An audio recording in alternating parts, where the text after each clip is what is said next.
ఈరోజు దేవుని వాగ్దానము. దేవునితో ప్రతిదినం.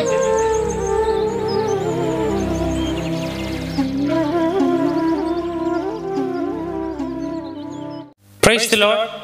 ఉదయకాల సమయంలో దేవుని వాగ్దానాన్ని మనం గమనించుకుంటే సామెతలు 3వ అధ్యాయం 34వ వచనంలో దేవుని వాక్యం సెలవిస్తున్నది ఏంటంటే, అపహాసకులను ఆయన అపహసించును, దీనుని ఎడల దేవుడు దయ చూపును. గమనించని మనము దయనొందిన వారమై ఉండాలంటే దీనులుగా ఉండాలి. ఎలాగ దీనులుగా ఉండాలి? భక్తి, అలాగనే భయము, ఇంకను మన ప్రార్థన జీవితంలో, మన ఆత్మీయతలో దీనులుగా ఉండాలి. దీనులుగా ఉండాలంటే దరిద్రులుగా ఉండాలని కాదు, దీనమైన మనస్సు కలిగిన వారమే ఉండాలి. ఎందుకో చెప్పిన, దీనుని ఎడల దేవుడు దయ చూపును. దేవుని దయను మనం పొందాలి అంటే మనకి ఫస్ట్ దీనత్వం కావాలి. దీనత్వం అంటే దరిద్రం అని కాదు, కానీ దీనత్వం అన్న విషయానికి వచ్చినప్పుడు మన ఆత్మీయతలో ఎంతైతే మనం తగ్గించుకుంటూ ఉంటామో, మన యొక్క ఆలోచనల్లోనూ లేదంటే మనం చేసే పరిచర్యలోనూ ప్రతి విషయంలో ఎంతగా అయితే మనం తగ్గించుకుంటూ దేవుని సన్నిధిలో గడుపుతామో, అటువంటి ఒక క్రియని దేవుడు దీనుడు అన్నొక్క ముద్రని వేస్తాడేమో దేవుని వాక్య ప్రకారం.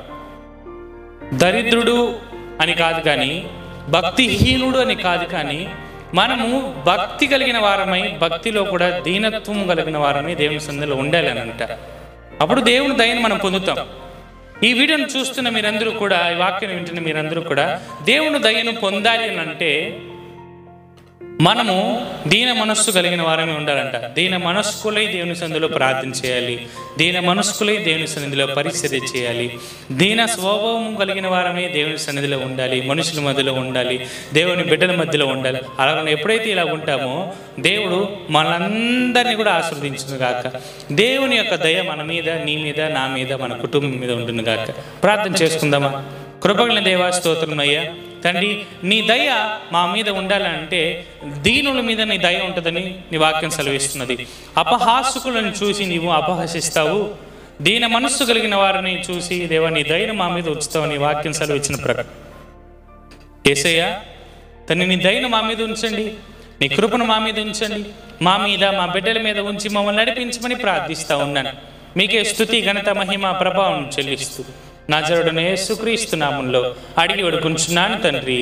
ఆమేన్. Praise the lord.